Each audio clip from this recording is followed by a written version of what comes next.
तो इस वीडियो में मैं न केवल आपको जो है बहुविकल्पीय प्रश्नों के जो है हल बताऊंगा, बल्कि यहाँ पर आप देख सकते हैं मैं पूरा डिटेल्ड सॉल्यूशन लेकर के आया हूँ। एक भी क्वेश्चन नहीं छूटा है। किस तरीके से आपको बोर्ड एग्जाम में लिखना है, सारी चीजें यहाँ पर मैं आज आपको बताऊंगा। तो मैं प्रॉपर डिटेल्ड सॉल्यूशन ले आया हूँ। तो सबसे पहले मैं देरी के लिए माफी चाहता हूँ, क्योंकि एक वीडियो को बनाने में लगभग 5 से 7 घंटे का समय लगता है, क्योंकि इसका प्रॉपर डिटेल्ड सॉल्यूशन लिखने में 3 घंटे का समय, 3 से 4 घंटे का समय, और उसके बाद जो है किस तरीके से वीडियो बनाना है, वीडियो बनाने में लगभग आधा पौना घंटा का समय, उसको एडिट करने में, अपलोड करने में, तो ओवरऑल 6 से 7 घंटे का टाइम चला जाता है।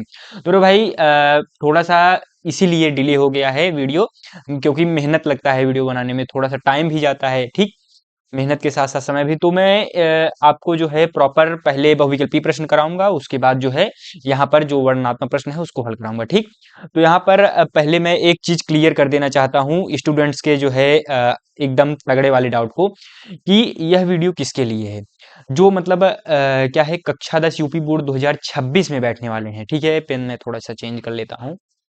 तो हाँ, जो यूपी बोर्ड 2026 देने वाले हैं, या 2027 2028, कोई भी प्रकार के स्टूडेंट, ठीक, और उसके बाद जिनका प्री बोर्ड हो चुका है, जिनका प्री बोर्ड, आप सोच रहे होंगे कि मेरा प्री बोर्ड हो गया है तो मैं क्यों देखूं। आप इसको इवेल्युएशन के रूप में देख सकते हैं कि मैंने कितने अंक का सही किया है। ठीक, अब उसके बाद जिनका प्री बोर्ड नहीं हुआ है उनको तो देखना ही देखना है, उनके लिए मस्ट वॉच है। ठीक, और उसके बाद यह वीडियो आपके फाइनल बोर्ड परीक्षा के लिए अत्यंत महत्वपूर्ण है। ठीक है, जो आप बोर्ड एग्जाम देने वाले हैं उसके लिए ये बहुत ही इंपॉर्टेंट वीडियो है। और साथ ही साथ पांचवा और मोस्ट इंपॉर्टेंट पॉइंट क्या है, इसमें 5 स्टार मैंने मार्क किया हुआ है, क्योंकि इस वीडियो को पूरा देखने के बाद आपको 15 से 20 अंक का फायदा होगा मेरे भाई, 15 से 20 अंक का। तो मेरे भाई, अब आप अगर इस कैटेगरी में लाई करते हैं तो इस वीडियो को पूरा का पूरा देखिए, क्योंकि अगर इस वीडियो को आप देखोगे तो निश्चित है 15 से 20 अंक आपके बढ़ेंगे। ठीक, तो मैं पहले सोल्यूशन पर आता हूं। तो इस प्रकार से आपका संस्कृत का कुछ इस प्रकार से सेट रहेगा। तो यहाँ पर बारी बारी से क्वेश्चंस, मैं पहला क्वेश्चन यहाँ पर दिखा देता हूँ। तो यहाँ पे क्या है, प्रस्तुत गद्यांश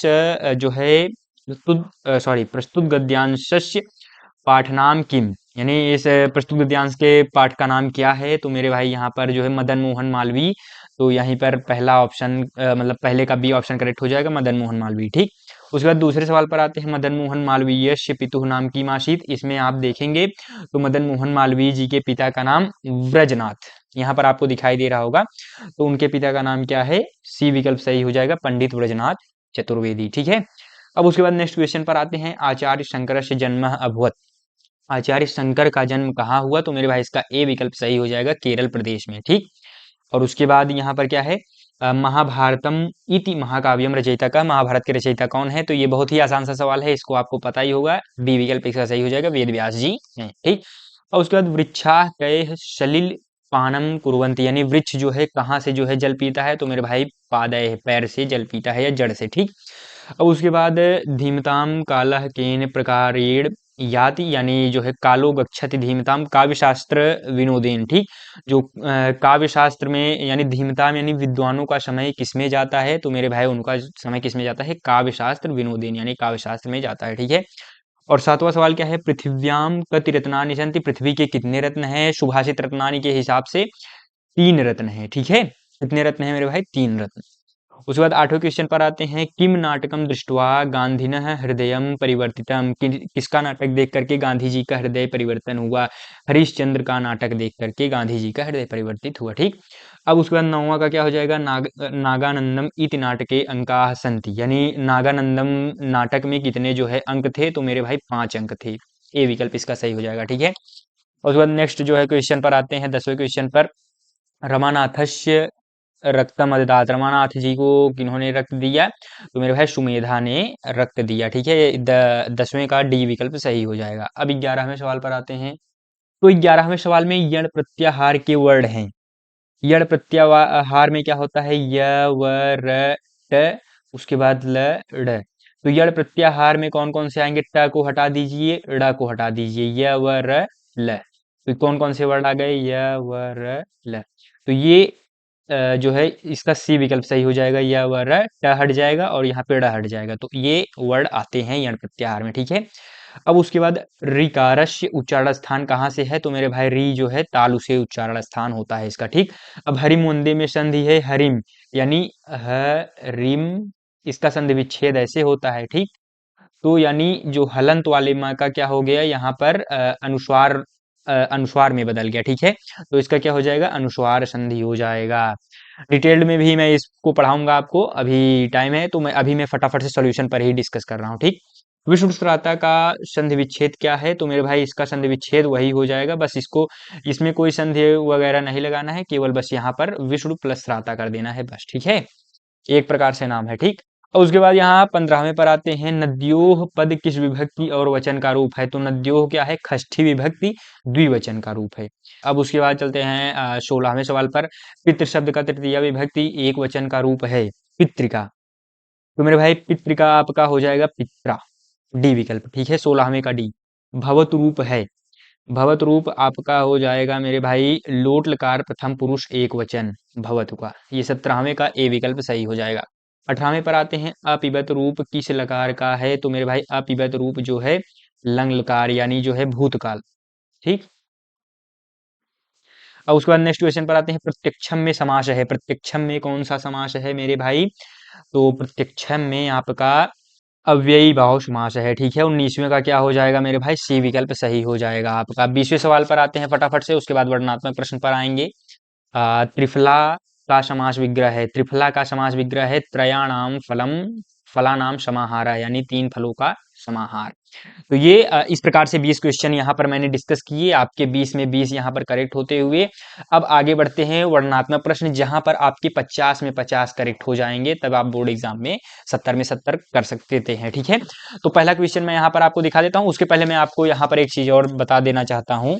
तो यहाँ पर मैंने सभी यानी 1 से लेकर के 20 तक के जो भी बहुविकल्पीय प्रश्न थे उनका जो है विकल्प यहाँ पर मैंने लिख दिया है। अगर इसमें थोड़ा सा कंफ्यूजन है, 16वें का डी, 17वें का ए, 18वें का बी मिसप्रिंट हो गया था यहाँ पर सीक्वेंस में, तो ओवरऑल ये 20 के 20 बहुविकल्पीय प्रश्नों के उत्तर हैं।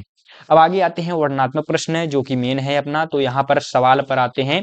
तो पहला सवाल जो भी है हमने क्या किया है, यहाँ पर आप देख सकते हैं किस तरीके से लिखना है, वो सारी चीजें मैं आपको यहाँ पर बताऊंगा। तो सबसे पहले यहाँ पर लिखना है खंड ब, यहाँ पर आपको दिखाई दे रहा होगा क्या लिखा गया है, खंड ब वर्णनात्मक प्रश्न, वही मैंने लिखा है, ठीक, अच्छे से। उसके बाद उपखंड क है, ये लिखना बहुत जरूरी है, उपखंड, तो यहाँ पर आपने लिखा उपखंड क इस तरीके से। अब उसके बाद प्रश्नोत्तर संख्या पहले का क, अब इस राइट कॉर्नर में आपको क्या लिख देना है, जो भी चीज हो कीवर्ड, ठीक। तो क्या है, गद्यांश का हम लोग जो है अनुवाद कर रहे हैं, तो गद्यांश लिख देंगे, ठीक। अब यहाँ पर ये क्या लिखना है, यहाँ पर थोड़ा सा इस जगह पर आपको क्या कर देना है, संकेत लिखना है, क्या, संकेत। नहीं लिखा हूं तब भी चलेगा, लेकिन संकेत लिख दोगे तो ज्यादा अच्छा रहेगा। तो संकेत कौन सा है, इससे एग्जामिनर को चेक करने में जो है बहुत फायदा होता है। जैसे महाकवि कालिदास है, यानी आद्यांत लिखना है, आदि और अंत, ठीक, स्टार्टिंग का और आखिरी का पॉइंट एक एक शब्द लिख दोगे तो ये आपका जो है इस प्रकार से संकेत हो जाएगा, ठीक। अब इसका यानी एग्जामिनर को पता चल जाएगा कि आप इसका जो है अनुवाद कर रहे हैं संदर्भ सहित। तो सबसे पहले आपने संदर्भ लिखा, हो सके तो अगर समय है तो प्रसंग भी लिख दीजिए, आप फास्ट लिखते हैं, अगर प्रसंग नहीं आ रहा है या अगर समय नहीं है तो प्रसंग ना लिखें, उसके बाद सीधा अनुवाद पर आ जाते हैं। तो इस प्रकार से ये जो पहले का क्वेश्चन का अनुवाद मैंने यहाँ पर कुछ इस तरीके से किया है, आप देख सकते हैं, ठीक है।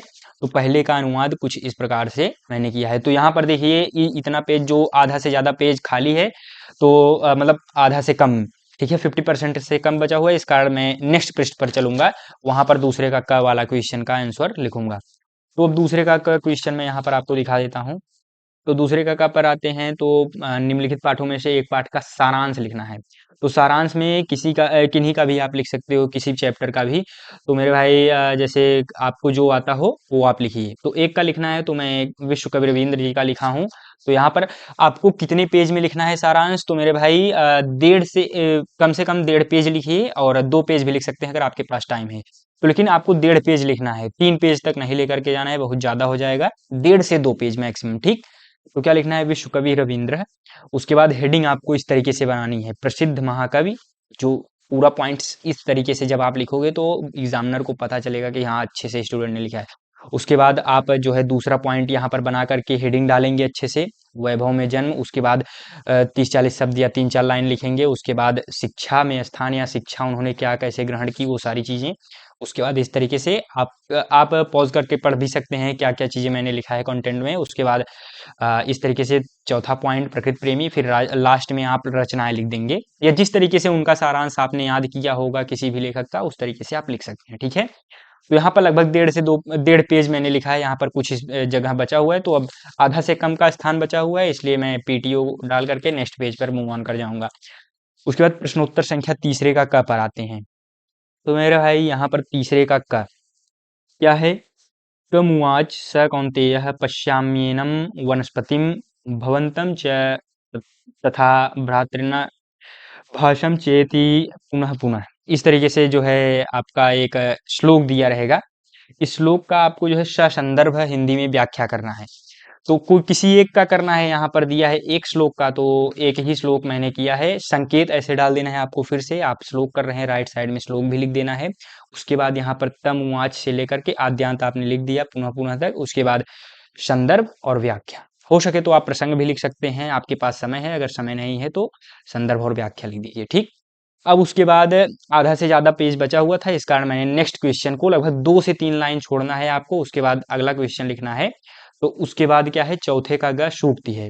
तो सूक्ति क्या है? सत्यम ब्रूयात प्रियम ब्रूयात न ब्रूयात सत्यम प्रियम। तो ये क्या है? आपका सूक्ति है। तो इसकी व्याख्या करनी है आपको, हो सके तो आप संदर्भ प्रसंग भी लिख सकते हैं, लेकिन अगर नहीं समय है तो फिर से वही चीज आप केवल व्याख्या ही लिख दीजिए। इस तरीके से आपको लिखना है व्याख्या। सूक्ति एक छोटा सा दिया रहेगा, उसका व्याख्या। तो ओवरऑल लगभग 40 से 50 शब्द में आप लिख सकते हैं। ये लगभग आपके जितने भी अंक का सवाल होगा पूरे के पूरे अंक मिल जाएंगे इस प्रकार से। ठीक है, अब उसके बाद नेक्स्ट क्वेश्चन पर आते हैं, पांचवें क्वेश्चन पर, पांचवें का ख। ठीक है, तो यहाँ पर मैं आपको पांचवा क्वेश्चन दिखा देता हूँ। पांचवें का ख मैंने किया है, क्या क्या है, एक श्लोक का संस्कृत में अर्थ लिखना है। किसमें लिखना है? संस्कृत में अर्थ।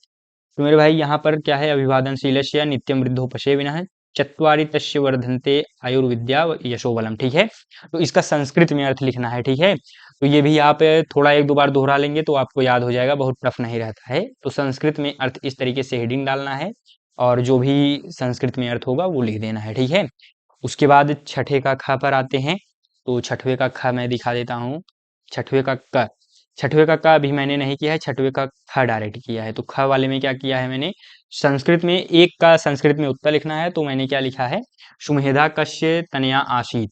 ठीक है, या सुमेधा किस प्रकार की पुत्री थी? तो मेरे भाई सुमेधा मेधाविना तनया आसीत। ठीक है, इस तरीके से आपको लिख देना है। और उसके बाद यहाँ पर नेक्स्ट क्वेश्चन पर आते हैं, प्रश्नोत्तर संख्या छठवें का चरित्र चित्रण पर आते हैं। तो इस तरीके चरित्र चित्रण, अब देखो एग्जामिनर को लगना चाहिए कि आपने कौन सा क्वेश्चन लिखा है, इसलिए कीवर्ड यहाँ पर राइट साइड में लिख दिया करो सभी सब्जेक्ट में।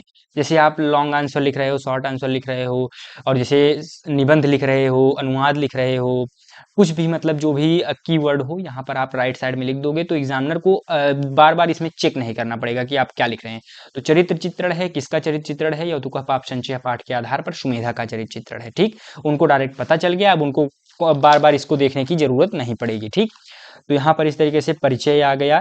तो परिचय मतलब मैंने हेडिंग बनाया, इस तरीके से पॉइंट वाइज आपको हेडिंग बनाना है। फिर पहला पॉइंट सेवा परायणा, ये जो भी लगभग 3-4 मैंने तो ज्यादा लिखा है, आप लगभग इसको भी जो है चरित्र चित्रण भी 1.5 पेज लिख सकते हैं, 1.5 से 2 पेज, 2 से ज्यादा नहीं लिखना है, और 1.5 से कम लगभग 1 पेज सवा पेज तक भी आप लिख सकते हो। ठीक है, इस तरीके से आप लिखेंगे। और दूसरा यहाँ पर संस्कृत में एवं विनम्र मैं दिखा इसलिए रहा हूँ ताकि आप पॉज करके पढ़ भी सकते हैं। ठीक है, और यहाँ पर विचारशीला, और उसके बाद विदुषी एवं गुणवती, और ओवरऑल यहाँ पर इस प्रकार हम देख सकते हैं कि सुमेधा पूर्णतया आदर्श भारतीय नारी है, और जो भी इस प्रकार से सारांश यहाँ पर 2-3 लाइन में लिख दीजिएगा। तो ओवरऑल मैंने लगभग 1.25 पेज में लिखा है। ठीक है, तो इस प्रकार से आप चरित्र चित्रण लिख देंगे। अब 7वें प्रश्न पर आते हैं, उपखंड ख।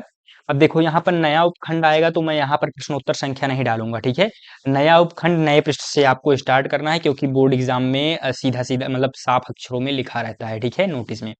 तो उपखंड ख नए पृष्ठ से आपको डालना है। प्रश्नोत्तर संख्या 7वें का क, तो मैं आपको 7वें का क दिखा देता हूँ। इसमें क्या करना है, एक में नियम निर्देश पूर्वक विभक्ति का नाम लिखना है। तो नियम निर्देश, हस्तेन में कौन सी विभक्ति है उसका नियम निर्देश पूर्वक नाम लिखना है। तो ये तृतीया विभक्ति एक वचन है, नियम यहाँ पर क्या है, करड़े तृतीया। वो जो भी मैंने मतलब जो भी नियम है इस प्रकार से आपको लिख देना है। ठीक है, ये आपका तीसरा क्वेश्चन, सॉरी 7वें का क्वेश्चन हो जाएगा। अब 7वें का ख पर आते हैं। प्रत्यय लिखना है। क्या? प्रत्यय बताना है, या पद लिखा होगा उसके बाद प्रत्यय। तो यहाँ पर जो है अजा प्रत्यय है, और मतलब अजा में कौन सा प्रत्यय है, धातु में तुमुन हो गया, पठित्वा में क्त्वा प्रत्यय, गमनीय में अनियर प्रत्यय, इस तरीके से आपको लिख देना है। ठीक है, तो यहाँ पर क्या हो जाएगा, मैंने क्या किया है, कौन सा वाला किया है, सातवें का ख किया है। आप देख सकते हैं सातवें के ख में अब कौन सा नंबर है यहाँ पर मैंने नहीं डाला है, ये मिस्टेक आपको नहीं करनी है, यहाँ पर आपको नंबर भी डाल देना है। मैंने पठित्वा किया है तो तीसरा वाला, तो यहाँ पर तीसरा आपको ऐसे लिख देना है। ठीक, पठित्वा। और यहाँ पर इस तरीके से जब आप लिखोगे ना तो एग्जामिनर को चेक करने में आसानी होगी, तो पूरे के पूरे अंक आपको मिलेंगे। ठीक है, उसके बाद आठवें के क पर आते हैं, वाच्य है, उसके बाद क्या है, वाच्य परिवर्तन। तो मैंने क्या किया है, वाच्य परिवर्तन, आपको मैं आठवां क्वेश्चन भी दिखा दे रहा हूँ। आठवें का ख, तेन भीयते, मैंने आठवें का ख किया है, सॉरी आठवें में मैंने जो है क वाला किया है, रामः वेदम पठति, इसका वाच्य परिवर्तन मैंने किया है, क्या किया है, रामेण वेदः पठ्यते। ठीक, इस तरीके से आपको वाच्य परिवर्तन कर देना है आठवें के अंक। अब नौवां क्या है, राइट साइड में मैंने यहाँ पर फिर से लिख दिया है, अनुवाद है। कितना अनुवाद करना है, 3 अनुवाद, किन्हीं 3 का। आप देख सकते हैं यहाँ पर निम्नलिखित वाक्यों में से किन्हीं 3 वाक्यों का संस्कृत में अनुवाद कीजिए। ठीक है, संस्कृत में अनुवाद आपको इस प्रकार से करना है, क ख ग घ अंग में से कोई भी 3 आपको जो आता हो आप कर दीजिए 5 में से। तो मैंने ग घ और अंग किया है, इस प्रकार से आप वाक्य लिखेंगे लेफ्ट साइड में, राइट साइड में अनुवाद संस्कृत में। इस तरीके से जब आप लिखेंगे तो एग्जामिनर को चेक करने में आसानी होगी, फटाफट से आपको 3 अंक यहाँ पर मिल जाएंगे। ठीक है, उसके बाद प्रश्नोत्तर संख्या 11वें पर आते हैं, वाक्य प्रयोग करना है। राइट साइड में आप देख सकते हैं 11वां, मैंने 10वां नहीं किया है, 11वां उसके बाद वाक्य प्रयोग, मतलब सीक्वेंस बदला है, पहले मैंने 11वां किया है फिर उसके बाद 10वां। ठीक है, आप चाहे मतलब सीक्वेंस बदल सकते हैं, लेकिन एक चीज यहाँ पर ध्यान रखिएगा, प्रयास करिएगा, जैसे उपखंड क है तो क वाले उपखंड को एक साथ करिए, अगर आप उपखंड ख पहले करना चाहते हैं तो ख वाले सभी प्रश्नों को एक साथ करिए। ठीक है, उसके बाद जो है 11वें प्रश्न को मैं आपको बता देता हूँ, 2 पदों का संस्कृत वाक्य में प्रयोग करना है आपको। तो मैंने यहाँ पर शिक्षकः और मनोहरः का वाक्य प्रयोग किया है, क और ख में। ठीक है, इस तरीके से शिक्षकः विद्यार्थीन शिक्षयति और मनोहरः विद्यालयम गच्छति। ठीक है, इस प्रकार से आपको वाक्य प्रयोग कर देना है, और 2 + 2 4 अंक यहाँ पर भी आपको मिल जाएंगे। ठीक, और उसके बाद आखिरी जो सवाल मैंने किया है, निबंध किया है, 8 वाक्य का आपको निबंध लिखना है, आप यहाँ पर देख सकते हैं। और मेरे भाई ये 5 के पाँचों निबंध मोस्ट इंपॉर्टेंट है। ठीक है, इन सभी निबंध को आप पढ़ लीजिए, और मैंने लगभग डिस्कस किया आपको किस तरीके से निबंध लिखना है, और यहाँ पर आप देख सकते हैं उसी तरीके से मैंने लिखा हुआ है। ठीक, राइट कॉर्नर में आपको निबंध डालना है, उसके बाद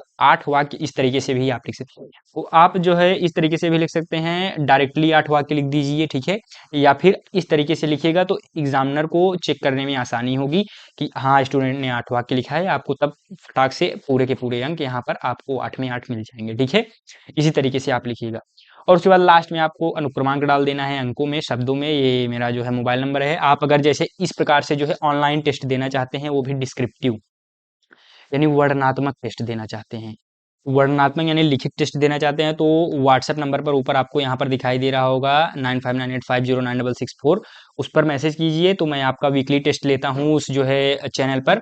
तो आप दे सकते हैं वीकली टेस्ट, और अपने आप को आंकलित कर सकते हैं कि मैं जो है कितने अंक जो है प्राप्त कर सकता हूँ हर सब्जेक्ट में, और मैं उस कॉपी को यूट्यूब पर भी अपलोड करूँगा चेक करके, अगर आप कहेंगे तो। ठीक है, तो ओवरऑल इस तरीके से अगर आप बोर्ड एग्जाम में लिखते हैं तो आपको जो है पूरे के पूरे अंक मिल जाएंगे। ठीक है, तो यहाँ पर डिटेल्ड सॉल्यूशन स्टूडेंट्स ने, कई स्टूडेंट्स ने कहा था, तो मैंने डिटेल्ड सॉल्यूशन उनको उनके लिए प्रोवाइड किया है। ठीक है, तो बस यही चीज़ें बतानी थी आपको, इस प्रकार से अगर आप लिखते हैं तो आपको जो है 70 में 70 मिलेंगे। ठीक है, और हाँ, केवल एक विषय यानी केवल एक ही सब्जेक्ट से आपको जो है पूरे के पूरे अंक नहीं मिल जाएंगे, यानी आपका केवल ये 100 अंक का पूर्णांक होता है संस्कृत। अगर आपको 600 में 600 लाना है तो ऊपर आपको स्क्रीन पर जो है साइंस का मैंने कॉपी चेक किया है, उसको भी आप देखिए किस तरीके से साइंस में जो है कॉपी लिखना है, उसमें आपको सारी चीज़ें डिटेल में मैंने बताई हुई हैं, उससे भी आपके 15 से 20 अंक का इंक्रीमेंट होगा। तो उस वीडियो को देखिए, और हाँ, मैं आपसे वहीं मिलूंगा। इसी के साथ चलते हैं मेरे मित्रों, धन्यवाद, राधा अष्टमी।